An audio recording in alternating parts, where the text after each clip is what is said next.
Hi friends, welcome to Telugu tech ten. నేను కార్తిక్, మీ tech మిత్రుడు. So friends, ఈరోజు వీడియోలో మనం టెక్స్ట్ అండ్ ఫాంట్ స్టైలింగ్ గురించి డిస్కస్ చేద్దాం. ముందుగా విఎస్ కోడ్ ఓపెన్ చేస్తున్నాను. సో ఫ్రెండ్స్, అండ్ అలాగే ఇంకోటి ఉంది ఫ్రెండ్స్, అదేంటంటే ఫాంట్ వెయిట్. ఫాంట్ వెయిట్ అంటే మీరేం గాబరా పడిపోకూడదు. ఇప్పుడు ఫర్ ఎగ్జాంపుల్ ఇది ఉంది చూసారా, ఫాంట్ అనేది ఇంకా బోల్డ్గా నాకు కనబడాలి. అంటే ఇప్పుడు దీంట్లో చెప్తే కుదరదు. ఇప్పుడు నేను ఇక్కడ ఒక పారాగ్రాఫ్ క్రియేట్ చేసి అక్కడ నేను ఏదైనా రాస్తాను చూడండి. I'm Karthik, founder of Telugu Tech Den అని నేను ఇక్కడ రాశాను. ఇది చూసారా అండ్ సింపుల్ కనబడుతుందో. ఇప్పుడు నాకు ఇది కొంచెం బోల్డ్గా కనబడాలి అనమాట. ఓకేనా సార్? బోల్డ్గా ఎలా చేస్తాం అంటే ఫాంట్ వెయిట్. ఓకేనా? సో ఇప్పుడు ఈ పారాగ్రాఫ్కి నేను చేస్తాను అనమాట. ఈ పారాగ్రాఫ్ ఎలిమెంట్ని సెలెక్ట్ చేసుకొని ఇప్పుడు నేను ఇక్కడ రాస్తాను. ముందుగా మనం నేర్చుకున్నాం కదా ఫాంట్ ఫ్యామిలీలో ఏదైనా ఇద్దాం. ఇప్పుడు ఫర్ ఎగ్జాంపుల్ ఇది ఇచ్చాను. ఎంత ఉందని గాబరా పడిపోకండి. నేను ఇందాక చెప్పాను కదా, ఇది కాకపోతే ఇది, ఇది కాకపోతే ఇది ఆటోమేటిక్గా సెలెక్ట్ అవుతూ ఉంటుంది. చూసారా? సో ఇప్పుడు ఫాంట్ వెయిట్ ఓకే, ఇక్కడ చూసారా బోల్డర్, లైటర్ అనేలాగా వచ్చింది చూసారా నార్మల్గా. ఇంకా ఇవన్నీ ఉన్నాయి, గాబరా పడకండి. నేను చెప్తాను వేర్ అని, అన్సెట్ అని, ఫ్యూచర్ వీడియోస్లో చెప్తాను, గాబరా పడకండి. ఫర్ ఎగ్జాంపుల్ ఫాంట్ వెయిట్ ఇది చేసే ముందు ఒకసారి చూడండి, ఇది ఎలా కనబడుతుందో బాగా అబ్జర్వ్ చేయండి. ఇప్పుడు చూడండి 300 ఇస్తున్నాను. చూసారా ఎలా మారిందో? ఆ విధంగా మనం ఇలా సెలెక్ట్ చేసుకుంటాం అనమాట. అలాగే ఇది ఈ విధంగా ఇప్పుడు నార్మల్ ఇద్దాం చూడండి. ఇది నార్మల్. ఇంకోటి లైటర్, అలాగే బోల్డర్. సరే, ఫస్ట్ ఓ పని చేద్దాం, ఇక్కడ ఇది తీసేద్దాం. ఇంకా క్లియర్ కనబడుతుంది. ఇప్పుడు ఇలా ఉంది 800. చూసారా ఇంకా క్లారిటీగా మీకు ఎలా వచ్చిందో? బోల్డ్నెస్ అనేది వచ్చింది చూసారా? ఇది ఈ ఫాంట్ వెయిట్ వల్ల అడ్వాంటేజ్. అది బోల్డ్నెస్ అనేది ఇస్తుంది అనమాట. అంటే థిక్నెస్, ఒక క్యారెక్టర్స్కి థిక్నెస్ ఇస్తుంది. అది ఫాంట్ వెయిట్, గుర్తుపెట్టుకోండి.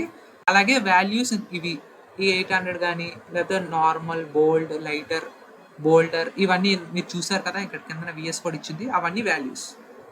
సో ఆ విధంగా అకార్డింగ్ టు అవర్ రిక్వైర్మెంట్ మనం పెట్టుకుంటాం అన్నమాట. ఓకే, ఎలా కనబడుతుంది చూసారా? ఇప్పుడు ఇంకో కాన్సెప్ట్ ఫ్రెండ్స్, అదేంటంటే లైన్ హైట్ అనమాట. ఇప్పుడు for example I'm Karthik, founder of Telugu Tech Den అని ఉంది. సరే, ఇదంతా బాగానే ఉంది. ఇప్పుడు ఇంకోటి ఇస్తున్నాను చూడండి, Karthik like, share and subscribe to my channel అని ఇచ్చాను. చూడండి యాజ్ ఇట్ ఈజ్ వచ్చింది. అంటే ఇంకో పారాగ్రాఫ్ క్రియేట్ అయిపోయి అక్కడ ఈ కంటెంట్ అనేది మనకి డిస్ప్లే అయిపోయింది. ఓకే, సో ఇప్పుడు సార్ నాకు ఇప్పుడు కొంచెం స్పేస్ అనేది నాకు కావాలి, అలాంటప్పుడు ఏం చేయాలి అంటే లైన్ హైట్ అనేది మనం వాడాలి ఫ్రెండ్స్. లైన్ హైట్ ఏంటంటే ఒక వెర్టికల్ స్పేస్ అనేది లైన్స్ మధ్య క్రియేట్ అవుతుంది. ఈ గ్యాప్ క్రియేట్ అవుతుంది. ఎగ్జాంపుల్ చూపిస్తాను చూడండి.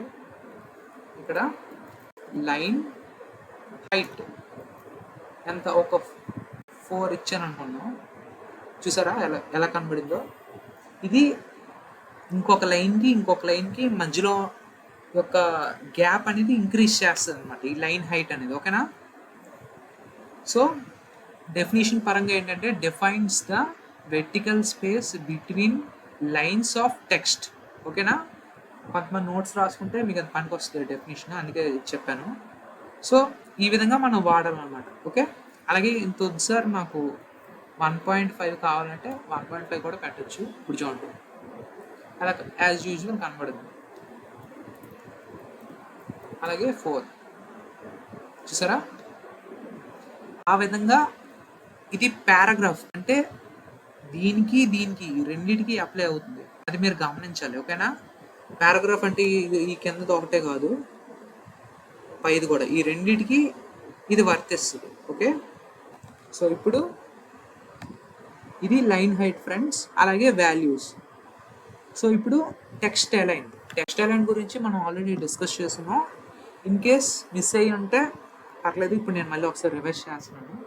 సో ఫ్రెండ్స్, ముందుగా చెప్పే ముందు ఇక్కడ తెలుగు టెక్ డన్ చూసారా సార్? నాకు ఇది ఇక్కడికి వచ్చింది. నాకు అదేంటంటే సెంటర్లో కానీ రైట్ సైడ్లో కానీ నాకు ఆ విధంగా ఉండాలి. సో అలాంటప్పుడు ఏం చేయాలంటే టెక్స్ట్ అలైన్ అని వాడాలి. ఇప్పుడు for example Telugu tech done ఉంది, నాకు అది సెంటర్లో ఉండాలి. అలాంటప్పుడు ఏం చేయాలి? అది టెక్స్ట్ అలైన్ అక్కడ సెంటర్లో. చూసారా ఎలా కనబడిందో? ఇది టెక్స్ట్ అలైన్ అనమాట. ఓకే. సో ఆ విధంగా మనం అనేది ఇది సెట్ చేసుకుంటాం. అండ్ టెక్స్ట్ డెకరేషన్ ఇంకో కాన్సెప్ట్. ఇవన్నీ మీకు తెలిసినవే, ఇది మీకు తెలిసిందే. ఇవన్నీ ఈ ఫాంట్స్ అనేవి నేను చెప్తున్నాను. సో ఇప్పుడు ఈ లైన్ హైట్ అనేది అందరికి తీసేద్దాం, అవసరం లేదు. ఇంకోటి ఈ విధంగా కనబడింది. మనం కొంచెం నీట్గా చేద్దాం. ఫాంట్ ఫ్రాంక్లిన్ ఏదో ఉంది, దీనికి అంతగా అందకు ఉన్నాయండి, పర్లేదు. సో టెక్స్ట్ డెకరేషన్ అని ఉంటుంది ఫ్రెండ్స్. అదేంటంటే టెక్స్ట్ కింద అండర్లైన్.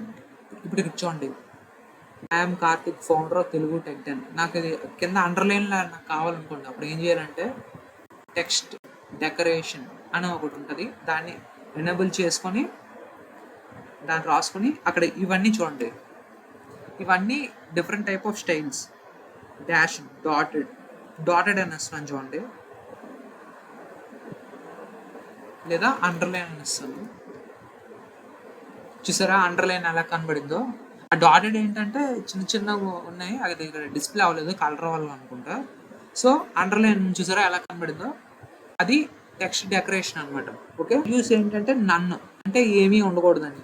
ఈ నన్ను అనేది ఎందుకు వాడతాం అంటే కొన్నిసార్లు మనం అంటే ఎలా అంటే ఇప్పుడు మనం వెబ్సైట్ డిజైన్ చేసేటప్పుడు ఒకే పర్టికులర్ ఎలిమెంట్లో డిఫరెంట్ చేస్తాం అనమాట. అంటే ఎగ్జాంపుల్ ఈ స్టేజ్లో సింపుల్గా అర్థం అవ్వాలంటే ఒక బాక్స్ క్రియేట్ చేసాం అనుకోండి. ఇప్పుడు ఫర్ ఎగ్జాంపుల్ ఇక్కడ చెప్తున్నాను, ఇదంతా ఒక రెక్టాంగిల్లో అనుకోండి. ఈ రెక్టాంగిల్లో కొంత డిస్ప్లే ఎలిమెంట్స్ అనేవి కొన్ని కనబడాలి, అంటే ఒక ఇమేజ్ లేదా అక్కడ సమ్ ఇన్ఫర్మేషన్. అలాంటప్పుడు ఒక టెక్స్ట్ అనేది ఒక విధంగా ఉండాలి, ఇంకోటి ఏమిటంటే ఇంకో విధంగా ఉండాలి. అలాంటప్పుడు ఈ నన్ అనేది మనం వాడతాం అనమాట. అంటే ఒక పర్టికులర్ ఎలిమెంట్కి అది వర్తించకూడదు. అలాంటప్పుడు టెక్స్ట్ డెకరేషన్ అనేది నన్ అని పెట్టుకుంటాం అనమాట. అలాగే అండర్లైన్, ఇప్పుడు మీరు చూసారు, line through, over line. So అవి వాటి వాల్యూస్. ఇక్కడ మీరు చూసారా, I'm Karthik, founder of Telugu tech done అని ఉంది. ఇప్పుడు నాకు ఇదంతా క్యాపిటల్ లెటర్స్లో ఉండాలి, స్మాల్ లెటర్స్లో ఉంది కదా, క్యాపిటల్ లెటర్స్లో నేను మార్చాలనుకుంటున్నాను. సో అలాంటప్పుడు ఏం చేయాలంటే టెక్స్ట్ అనేది ట్రాన్స్ఫార్మ్ అవ్వాలి. సో స్మాలర్ లెటర్స్ నుంచి capital letters, okay, lower case నుంచి అప్పర్ కేస్. సో అలాంటప్పుడు ఏం చేయాలి? టెక్స్ట్ ట్రాన్స్ఫార్మ్ అని ఇచ్చి అప్పర్ కేస్ అని ఇచ్చామనుకోండి. ఇప్పుడు చూడండి, చూసారా, ఇది టెక్స్ట్ ట్రాన్స్ఫార్మ్ అనమాట. సో అలాగే ఇక్కడ మనం ఇందాక చూపించింది చూసారు విఎస్ కోడ్, చూపిస్తాను చూడండి. ఇవన్నీ వాటి వాల్యూస్. ఆటోమేటిక్గా విఎస్ కోడ్ అనేది మనకి ఇస్తుంది. అప్పర్ కేస్ అని ఇచ్చాను, అప్పర్ కేస్ అనేది మీకు ఇలా రిఫ్లెక్ట్ అయింది చేంజ్ అనేది. ఓకే. సో ఫ్రెండ్స్, ఇది ఈ యొక్క టెక్స్ట్ స్టైలింగ్ ఇంకా ఫాంట్స్ ఫ్రెండ్స్. అలాగే బేస్డ్ ఆన్ అవర్ రిక్వైర్మెంట్ మనం ఈ ఫాంట్స్ కానీ వాటి సైజెస్ కానీ ఈ ఎలిమెంట్ అనేది ఎక్కడ ఉండాలి అని కానీ ఈ అలైన్మెంట్స్ అనేవి ఈ విధంగా మనం సెట్ చేసుకుంటాం అనమాట. సో అలాగే ఇది ఫ్రెండ్స్, ఈ వీడియో కనుక మీకు నచ్చితే లైక్ చేయండి, షేర్ చేయండి. అలాగే మీ ఫ్రెండ్స్ అండ్ ఫ్యామిలీ మెంబర్స్కి తప్పకుండా షేర్ చేయండి. అలాగే కామెంట్ చేయండి, మీకు ఏ డౌట్ ఉన్నా నాకు కామెంట్ చేయండి. మీ ప్రతి డౌట్కి నేను రిప్లై అనేది ఇస్తాను. ఓకేనా? Thank you so much.